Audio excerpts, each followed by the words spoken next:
우리 마태복음을 계속해서 읽어가면서 마태복음의 중요한 부분은 유대인이라는 수신자들에게 하나님 복음을 전하기 위한 복음서라는 것을 거듭 반복해서 말씀드리고 있습니다.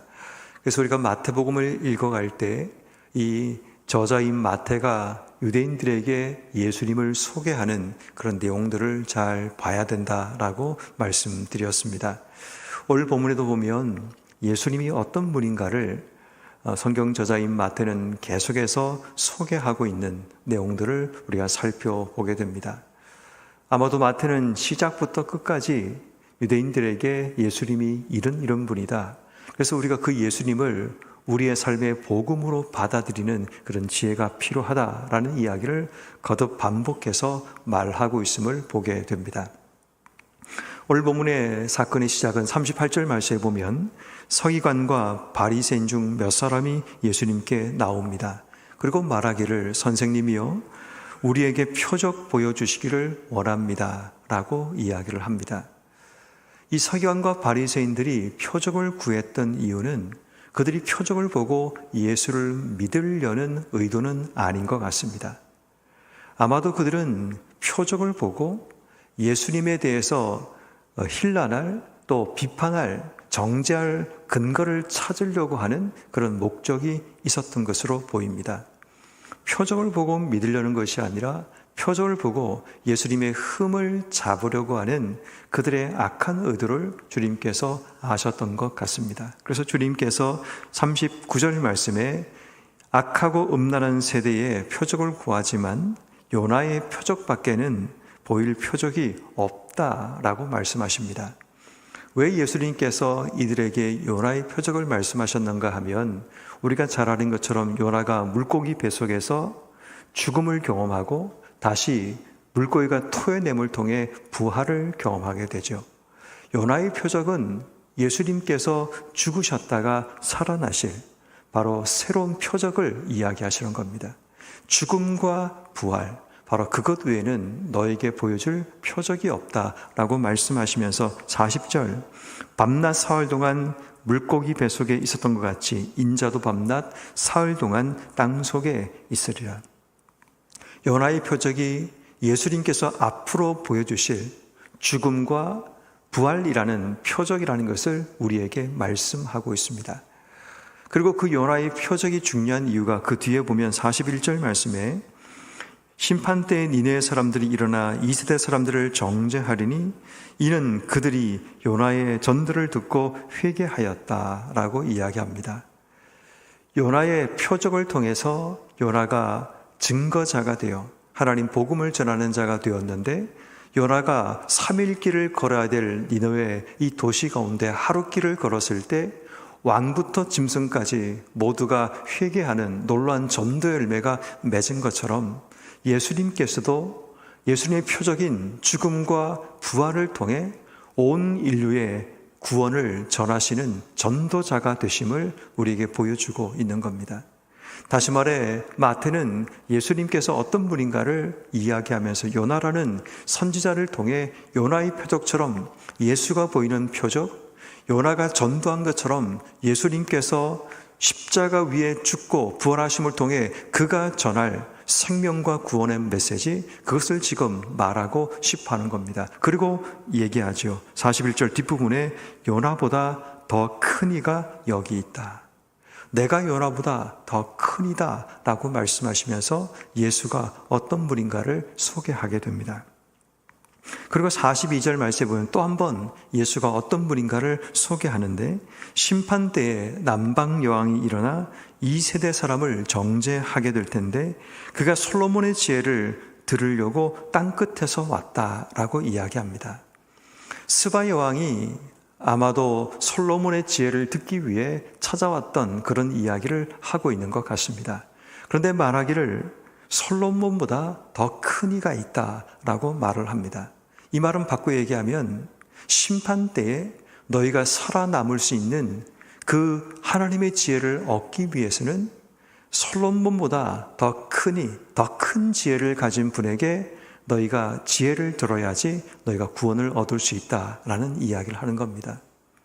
솔로몬은 단순히 인생의 삶의 방향에 대한 지혜를 주었다면 이 땅에 오신 예수님은 멸망의 때, 다시 말해 심판의 때에 살아남을 수 있는 구원의 지혜를 주시는 분이다. 그래서 더 큰 지혜를 가진 분이라고 마태는 지금 소개하고 있습니다.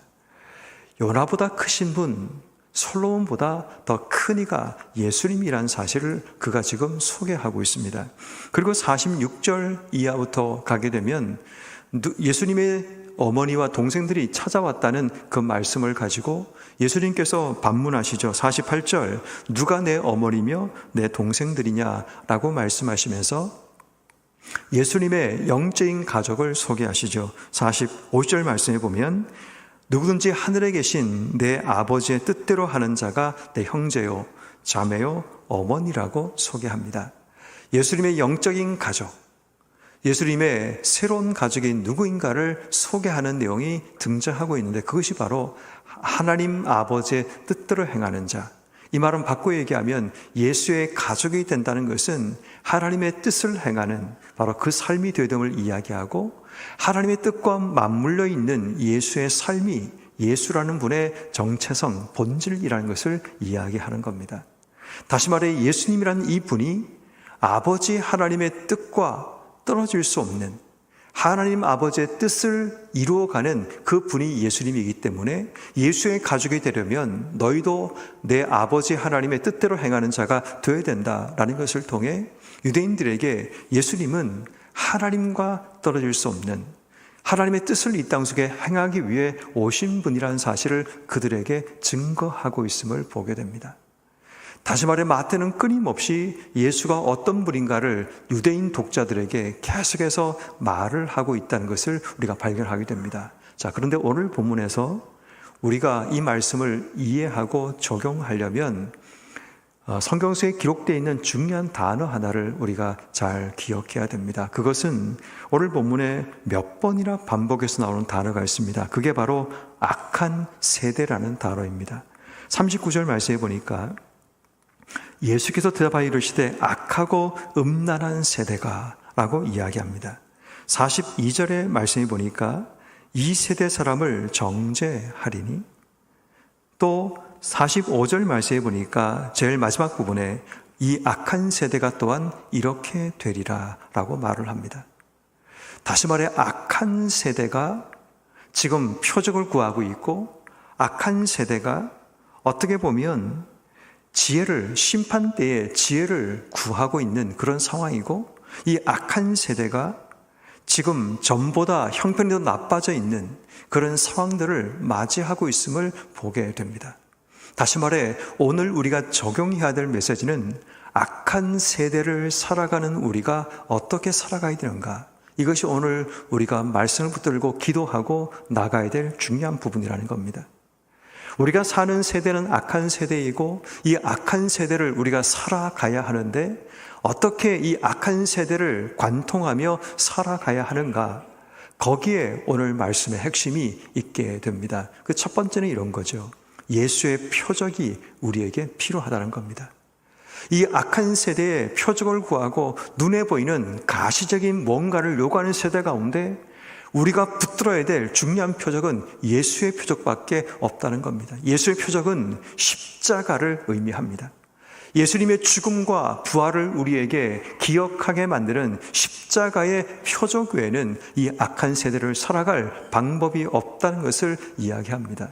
십자가라는 것은 우리도 십자가 위에 죽을 수 있는 삶, 십자가를 지는 삶, 십자가에 달리는 삶, 이것이 우리가 이 악한 세대를 살아가는 방식입니다. 지는 것처럼 보이지만 이기는 삶, 자기 십자가를 지고 예수를 따라가는 삶, 내게 지어진 십자가 거부하지 않고 묵묵히 십자가의 길을 걸어가는 것, 그 삶이 바로 전도하는 삶이고 이 땅 가운데 표적을 보여주는 삶이라면 악하고 음란한 세대를 살아가는 우리에게 예수님께서 걸어가신 십자가의 길, 십자가의 삶, 십자가의 능력을 붙들고 이 땅의 삶을 살아가는 삶이 필요합니다. 그러므로 오늘 내게 주신 십자가, 내가 짊어지고 가야 될 십자가, 내가 반드시 이 땅 속에 이루어야 될 십자가의 삶, 그 삶을 기억하고 기도하면서 악하고 음란한 세대 가운데 십자가의 흔적을 보여주는, 비록 내가 십자가에 달리는 고통과 아픔, 고난이 찾아올지라도 십자가를 통해 예수님을 드러낼 수 있는 복된 삶을 사시는 우리 한 분 한 분 되기를 주의 이름으로 축원합니다. 두 번째는 악하고 음란한 세대를 살아온 우리에게 채워야 될, 예수로 채워야 될 삶이 있다는 것을 우리에게 말씀하고 있습니다. 오늘 본문 43절 이하의 말씀에 보면 더러운 귀신이 사람에게서 나갔다라는 본문의 말씀이 등장하고 있습니다.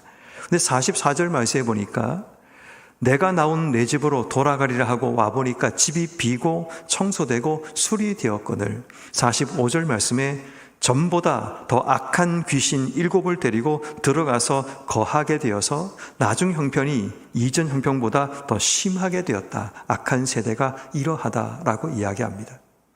악한 세대는 자기들의 삶에 더 악한 것을 채우거나 아니면 자기의 삶에 비우는 것이 그들의 삶에 올바르다라는 정의를 가지고 살아갑니다. 그 당시에 종교인들이 그런 신앙이 있었습니다. 그들이 종교심이라는 것은 자기들 속에 있는 것을 비우는 것이, 그것이 신앙적이다라고 보았던 거죠. 근데 문제는 비우기는 잘 비웠는데 채우지를 못하는 겁니다. 비우기는 잘 비웠는데 그 비워진 공허한 마음속에 채움이 없다 보니까 더 악한 것들이 그들의 삶을 채우는 그런 일들이 일어나고 있었다라는 겁니다. 우리 인생도 마찬가지입니다. 지금 내 삶 속에 무엇으로 채워져 있는가를 확인해야 됩니다. 악한 세대는 끊임없이 더 악하고 더 나쁜 것으로 우리의 삶을 채우려고 합니다. 우리의 삶을 비우라고 하는 이유는 더 악한 것을 채우기 위해 우리를 비우라고 말하는 겁니다.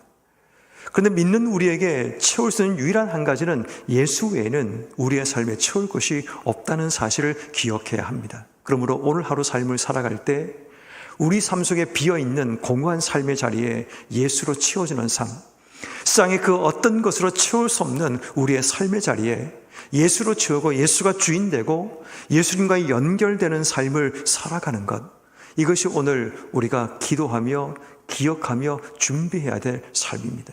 비록 조금 더딜지라도, 비록 시간이 걸릴지라도 내 삶에, 비어있는 삶에 급하다고 다른 것으로 채우는 것이 아니라 우리는 기다릴 필요가 있는 겁니다.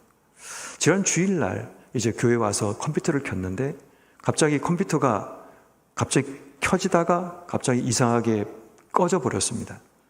꺼져 버렸는데 이거를 켜놨더니 다시 재부팅이 되면서 계속 구동만 되고 있는 겁니다. 그러니까 마음은 급한데 주일날 이제 다시 봐야 될 부분도 있고 또 해야 될 것도 있는데, 그러니까 예배 시간 점점 다가오고 있고 컴퓨터를 켜야 되는데 이게 작동이 안 되는 겁니다. 다시 껐다가 켜도 안 되고 그대로 둬도 계속 구동되는 중, 이것만 나오고 있는 겁니다. 참 마음이 복잡하더라고요. 물론 이제 설교 원고는 미리 뽑아놓기는 했지만 그래도 열어야지만 또 볼 수 있는 부분들이 있어서 좀 봐야 될 부분이 있었는데 이게 1시간이 지나도 계속 구동이 되는 겁니다. 계속 돌고 있는 겁니다. 그런데 한 1시간 반 정도 지났을까요? 그랬더니 뭐가 완성되고 있다고 표시 하나가 뜨고 있더라고요. 그리고 일부 예배 마치고 갔더니 다시 정상적으로 작동하고 있더라고요. 한 2시간 반 정도 이상이 걸렸던 것 같습니다. 그걸 보면서 제가 마음속에 들었던 생각이, 아무리 급해도 기다려야 된다. 기다리면 때가 되면 이 모든 것이 이루어질 때가 온다라는 그 마음이 제 속에 들었습니다. 우리의 삶에도 지금 당장 비어있는 것에 마음이 급해서 뭔가로 채우고 싶은 욕구가 우리 속에 들어올지라도 예수님으로 채우는 삶, 때로는 금방 예수님으로 채워지지 않는 우리의 삶의 모습이 보일지라도 걱정하지 말고 두려워하지 말고 우린 예수님으로 내 삶을 채우겠다는 그 결심과 각오, 기다릴 수 있다라는, 예수님을 채워줄 때까지 내가 기다리겠다는 그 결단과 믿음이 우리 속에 있을 때 우리의 삶이 다시 예수로 채워져서 예수로 풍성한 삶을 살아갈 수 있게 되는 겁니다. 그러므로 악하고 음란한 세대를 살아가기 위해 세상의 다른 것으로 이 악한 세상 가운데 우리의 삶을 채우려고 하지 말고 오직 예수로 채워나가는 우리 모두가 되기를 주의 이름으로 축원합니다. 마지막 한 가지 더, 악하고 음란한 세대를 사는 우리는 예수의 가족으로 살아가야 합니다. 예수의 가족으로 산다는 것은 예수님과 연결됨을 의미하고 내가 하나님의 뜻대로 행하며 살 것이라는 결단도 의미합니다.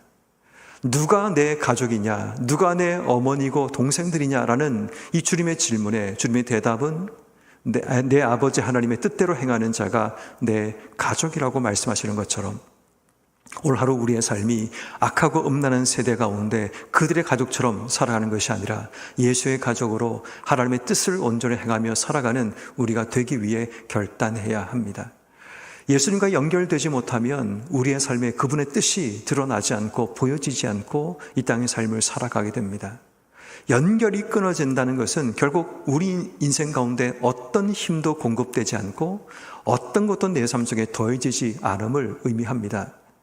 콘센트에 플러그를 꽂아야지만 모든 것이 작동하는 것처럼 우리 인생도 마찬가지입니다. 예수의 가족이 된다는 것은 예수님과 연결되어 그분의 뜻을 발견하고 그분의 뜻 안에 살아갈 때 내가 누구인가를 알게 되고 내가 예수님의 가족, 하나님의 가족이라는 사실을 깨닫게 되는 지혜가 있게 됩니다. 특별히 우리가 사는 악하고 음란한 세대, 이 시대 가운데 우리가 누구로 사는가는 내 삶이 누구에게 연결되어 있는가, 이것이 우리에게 중요합니다. 그러므로 악하고 음란한 세대를 살아가는 올 하루 우리에게 예수의 가족으로 예수의 흔적과 표적을 가지고 예수로 치워지는 하루 삶을 살아감을 통해 우리 속에 악하고 음란한 세대 가운데 반드시 승리하고 이길 수 있는 성도의 삶이 되기를 주님의 이름으로 축원합니다.